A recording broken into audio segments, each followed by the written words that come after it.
ചോദിച്ചു, മോനെ ഈ വീടിന് എത്ര ചെലവാകും? 1,00,000 ദീനാറ് വരും. അദ്ദേഹം പറഞ്ഞു, അള്ളാഹുവിന്റെ അടിമയെ, നീ ഈ വീടിന് പകരം അള്ളാഹ്ക്ക് വേണ്ടി ഒരു വീട് വെച്ചു കൊടുക്കൂ, ഒരു പള്ളി വെച്ചു കൊടുക്കൂ. നിനക്ക് ഇതിന് പകരം ഞാൻ 10 വീടുകൾ നാളെ സ്വർഗത്തിന് നിനക്ക് വാഗ്ദാനം ചെയ്യുകയാ. ഇത് പറഞ്ഞപ്പോ ആ സഹോദരൻ വീട് വെക്കാൻ വെച്ചിരിക്കുന്ന ആ ചെറുപ്പക്കാരൻ പറഞ്ഞു, ഉസ്താദേ ഞാനെന്ന് ആലോചിക്കട്ടെ. രാത്രി കിടന്നപ്പോ അയാള് ചിന്തിച്ചു, ഞാൻ ഈ വീട് 1,00,000 ദീനാറിന് വെച്ചാല് ഞാൻ ഇവിടെ നിന്ന് മരിച്ചു പോയാൽ പിന്നെ കാര്യം എന്താ? 1,00,000 ദീനാറും കൊണ്ട് മഹാനവറുകളുടെ കയ്യിൽ പോയിട്ട് 1,00,000 ദീനാറ് കയ്യിൽ കൊടുത്തു. എന്നിട്ട് പറഞ്ഞു, ഇതിന് പകരം 10 വീട് നൽകുമെന്നുള്ള ഒരു കരാർ എനിക്ക് എഴുതി തരണം. ഉസ്താദ് ഒരു പേപ്പർ എടുത്തു, അതിനകത്തെഴുതി, മിൻ അബ്ദുല്ലാഹി മാലിക് ബിൻ ദീനാർ ഇലാ ഫുലാൻ ബിൻ ഫുലാൻ. ഇന്നയാൾക്ക് മാലിക് ബിൻ ദീനാർ എഴുതി കൊടുക്കുന്ന ഒഴിവ് കുറിമാനം. അദ്ദേഹം എന്ത് ചെയ്തെന്നറിയോ? ഇതിനു പകരം 10 വീട് അദ്ദേഹത്തിന് സ്വർഗത്തിൽ കൊടുക്കാമെന്ന് അള്ളാഹുവിന്റെ വാഗ്ദാനം ഞാൻ എഴുതി കൊടുക്കുകയാ. ആ ചെറുപ്പക്കാരൻ അവിടെ നിന്ന് പോയി. കുറെ കഴിഞ്ഞപ്പോ ഒരു ദിവസം അതിലേ പോകും ഉസ്താദിന് മനസ്സിന് ഭയങ്കര വേദന പോലെ എന്നെ വിളിച്ചു. നമുക്കൊരു സ്ഥലം വരെ പോണം. പോയി അവിടെ ചെന്നപ്പോ ആ 1,00,000 രൂപക്ക് വീട് വെക്കാൻ വെച്ചിരിക്കുന്ന ചെറുപ്പക്കാരൻ മരിച്ചുപോയി. അയാളുടെ മയ്യത്താ പാതി പണിത വീടിന്റെ ഉമ്മറപ്പടിയിലുണ്ട്. അവിടെ പോയിട്ട് ഉസ്താദ് ദുആ ചെയ്തു. എന്നിട്ട് ചോദിച്ചു, ഇദ്ദേഹത്തിന്റെ മയ്യത്ത് കുളിപ്പിച്ചതാരാ? ഒരാൾ പറഞ്ഞു, ഞാനാണ്. അത്ഭുതകരമായി എന്തെങ്കിലും ആ മയ്യത്തിൽ കണ്ടോ? അദ്ദേഹം എന്നെ മയ്യത്ത് കുളിക്കുമ്പോ ആ ശരീരത്തിൽ നിന്നൊരു പേപ്പർ കിട്ടു. നോക്കിയപ്പോ അത് വായിച്ചു നോക്കുമ്പോ അതിനകത്ത് എഴുതിയിരിക്കുന്നത്, മിൻ ഫുലാൻ ബിൻ ഫുലാൻ ഇലാ മാലിക് ബിൻ ദീനാർ. ഇന്നയാളുടെ മകനായ ഇന്നയാൾ മാലിക് ബിൻ ദീനാർ എഴുതിക്കത്തിരുന്ന ഒഴിവ് കുറിമാനമാണിത്. ഞാൻ മരിക്കുന്നതിന് മുമ്പ് നിങ്ങൾ എനിക്ക് പറഞ്ഞ 10 വീടുകൾ, സ്വർഗത്തിലെ വീടുകൾ അള്ളാഹു എനിക്ക് തരുന്നത് ഞാൻ കണ്ടുപോയി. ഇതങ്ങ് വായിച്ചപ്പോ ആ സദസ്സ് മുഴുവനും പൊട്ടിക്കരഞ്ഞു. ആ നാട്ടിലൊരു സമ്പന്നൻ ഓടി വന്നിട്ട് അദ്ദേഹത്തോട് പറഞ്ഞു, 2,00,000 ദീനാർ ഞാൻ തരാം, ഇതുപോലെ സ്വർഗത്തിലൊരു വീട് എനിക്ക് ബാക്കി തരുമോ? മഹാനവറുകൾ പറഞ്ഞു, ഇല്ല ഇല്ല,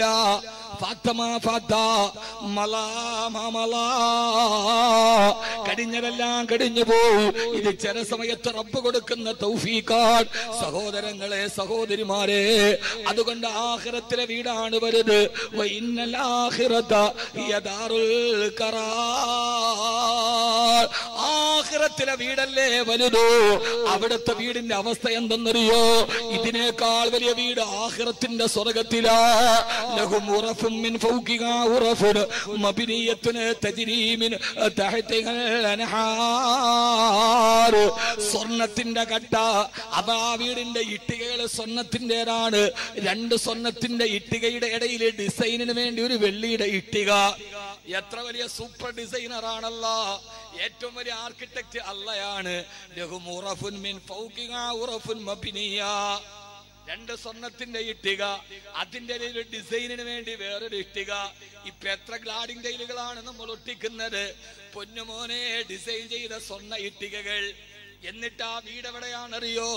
അത് ബേക്കൽ ഫോർട്ടിന്റെ താഴെയുള്ള പള്ളിക്കൽ ബീച്ച് റിസോർട്ടിൽ കിടക്കാൻ എന്ത് സുഖമാണ്. ആ കോട്ടേജിൽ കിടന്നാല് കടലിന്റെ തിരമാലകള് കവിത പറയുന്ന ആരവം കേൾക്കാം. അള്ള പറയാണ്, നിനക്ക് ഞാൻ വെച്ചിരിക്കുന്ന വീട് എവിടെയെന്നറിയോ?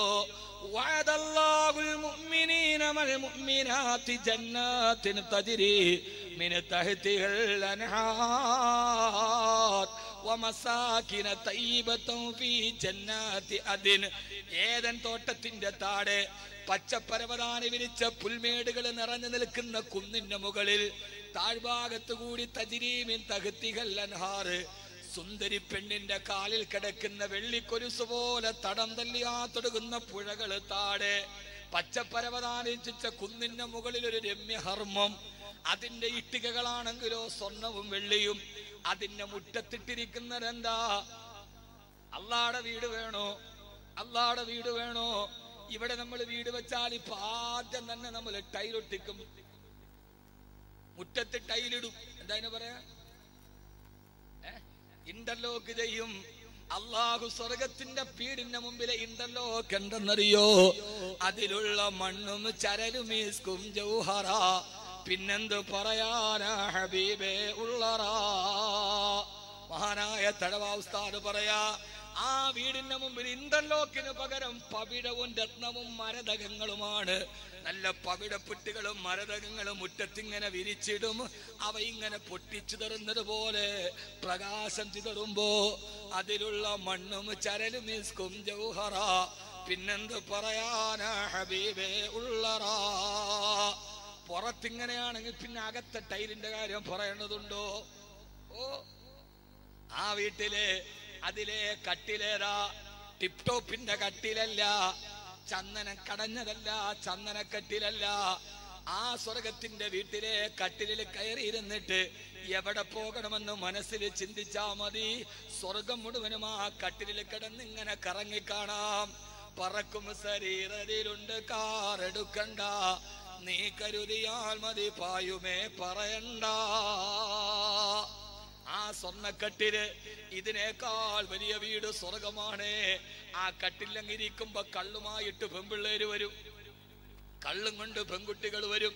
ഇവിടെ വേണ്ട മോനെ, അവിടെ വരുന്നത് പെണ്ണുങ്ങളാണ്. കള്ളു വേണോ, കള്ളു വേണോ?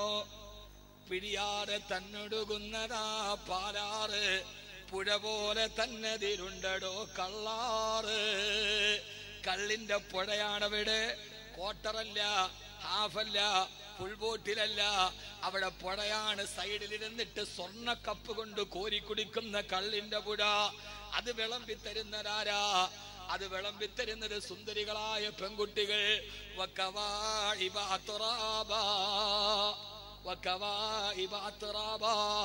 നല്ല സുന്ദരികളായ പെൺകുട്ടികൾ കയ്യിൽ പിടിച്ചിട്ട് കോരിത്തരും. ഇവിടെ ഹറാമാണ്, അവിടെ ഹലാലാണ്. അവര് വന്നിട്ടോ, അവര് കള്ളിങ്ങനെ നമ്മൾ കുടിച്ചിട്ട് സ്വർണ്ണക്കട്ടിൽ ഇങ്ങനെ ചാരിയിരിക്കുമ്പോ ആ പെണ്ണുങ്ങള് തൊട്ടടുത്തിരുന്നിട്ട് ഡാൻസ് ചെയ്യും. കൈകൊട്ടുവാൻ ചില ദാസിമാർ വരവുണ്ട്, കടക്കണ്ണ് കൊണ്ടൊരു നോട്ടവും ചരിച്ചുണ്ട്.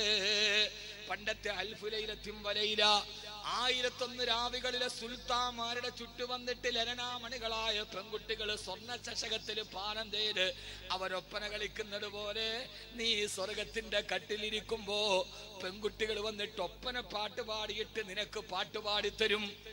അല്ലാഹു തൗഫീഖ് നൽകട്ടെ. അപ്പം നീ ഇട്ടിരിക്കുന്ന വസ്ത്രമേതാ? ധരിക്കാൻ അതിൽ കൊടുക്കുന്ന തുണിയും സുന്ദുസ. അൽഹംദുലില്ലാ, ജീവിതം എന്തന്തസാ. നല്ല പച്ചപ്പട്ട് വസ്ത്രം ധരിച്ച് പെണ്ണുങ്ങളെ നിങ്ങളോ യുഹല്ലൗന ഫീഹാ മിൻ അസാവിറ മിൻ ദഹബിൻ വലുലുആ. സ്വർണ്ണത്തിന്റെയും പവിഴമുത്തുകൾക്കുണ്ടാക്കിയ സ്വർണ്ണാഭരണങ്ങൾ കൈ നിറഞ്ഞണിഞ്ഞ് നല്ല സുന്ദരി കണ്ണുങ്ങളായി ഭർത്താക്കന്മാരെ കെട്ടിപ്പിടിച്ചിട്ടവര് സ്വർഗത്തിലിരിക്കും. ഞാൻ നിർത്തി. ഒരൊറ്റായത്ത് വീട് പറഞ്ഞ ഈ ആ സദസ്സിൽ ഒരൊറ്റായത്ത് സ്വർണത്തിന്റെ കട്ടിലിൽ നമ്മുടെ ഭാര്യമാരോടൊത്ത് അല്ലാഹു തൗഫീഖ് നൽകട്ടെ.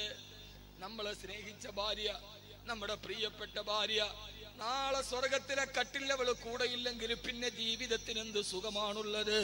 അള്ളാഹു നമ്മുടെ ഭാര്യമാര് സ്വർഗത്തിലെ ഇണകളാക്കി തരട്ടെ. വലതുഭാഗത്ത് നമ്മുടെ പൊന്നുമക്കളുണ്ട്. നമ്മുടെ പൊന്നുമക്കൾ, മക്കളെയും ഭാര്യയെയും മാതാപിതാക്കളെയും കെട്ടിപ്പിടിച്ച്, ഇതൊന്നും വാക്കവി വെറുതെ പറയുന്നതല്ല. والذين آمنوا واتبعتهم ذريتهم بإيمان ألحقنا بهم ذريتهم وما ألتناهم من عملهم من شيء كل امرئ بما كسب رهين. അവരവരുടെ മാതാപിതാക്കളോട് മക്കളോടൊത്തു സ്വർഗത്തിന്റെ കട്ടിൽ ഇങ്ങനെ കെട്ടിപ്പിടിച്ച് കെട്ടിപ്പിടിച്ച് ഇവരിങ്ങനെ സ്വർഗത്തിലിരിക്കുമ്പോ അവര് തിന്നുന്നതെന്താ? ലഹും ഫീഹാ ഫാക്കിഹത്തും വലഹും മാ യദ്ദഊൻ. അവര് നല്ല പഴങ്ങൾ തിന്നുകയാണ്. വാഴപ്പഴം, ഉറുമാമ്പഴം, ഫീ സിദ്രിൻ മഖ്ലൂദ് വതൽഹിം മംലൂദ്. ഈ പഴം ഇങ്ങനെ തിന്നുകൊണ്ടിരിക്കുമ്പോ ഒന്നും ചെയ്യണ്ട, വേർക്കണ്ട, കിളക്കണ്ട, പൂട്ടണ്ട, അവയിൽ കൊള്ളണ്ട, നിനക്കുള്ളതൊന്നും തന്നെ നീ അറിയണ്ട. ഒരു തുള്ളി വേർപ്പ് പൊടിയാറെ നിനക്ക് ആവശ്യമുള്ളതൊക്കെ റബ്ബ് നിന്നെ മുമ്പിൽ തന്നിങ്ങനെ ഇരിക്കുമ്പോ മറ്റുള്ള ആളുകൾ വന്നിട്ട് ചോദിക്കും, നിങ്ങൾ എങ്ങനെയാണ് കുടുംബസമേത സ്വർഗത്തിന്റെ ഈ വീട്ടിൽ ഒരുമിച്ച് കൂടിയത്? ഈ വീട്ടിൽ എങ്ങനെ ജീവിച്ചു അതേപോലെ സ്വർഗത്തിലെ വീട്ടിൽ അള്ളാഹു ഒരുമിച്ച് തരും. അപ്പൊ ചില ആളുകൾ ചോദിക്കും, നിങ്ങൾ എങ്ങനെയാ? ബേക്കല് നമ്മളൊക്കെ അയലോക്കക്കാരായിരുന്നല്ലോ, നിങ്ങൾ മാത്രം ആ വീട്ടിലുണ്ടായിരുന്ന മുഴുവൻ ആളുകളും നിങ്ങൾ ഈ വീട്ടിൽ ഒരുമിച്ച് കൂടാൻ കാരണം എന്താണ്? ഖുർആൻ സൂറത്ത് തൂർ. അപ്പൊ അവര് മറുപടി പറയുന്നതായി ഖുർആൻ പറയുന്ന ഒരൊറ്റ ആയത്തോതി ഞാൻ അവസാനിപ്പിക്കാൻ.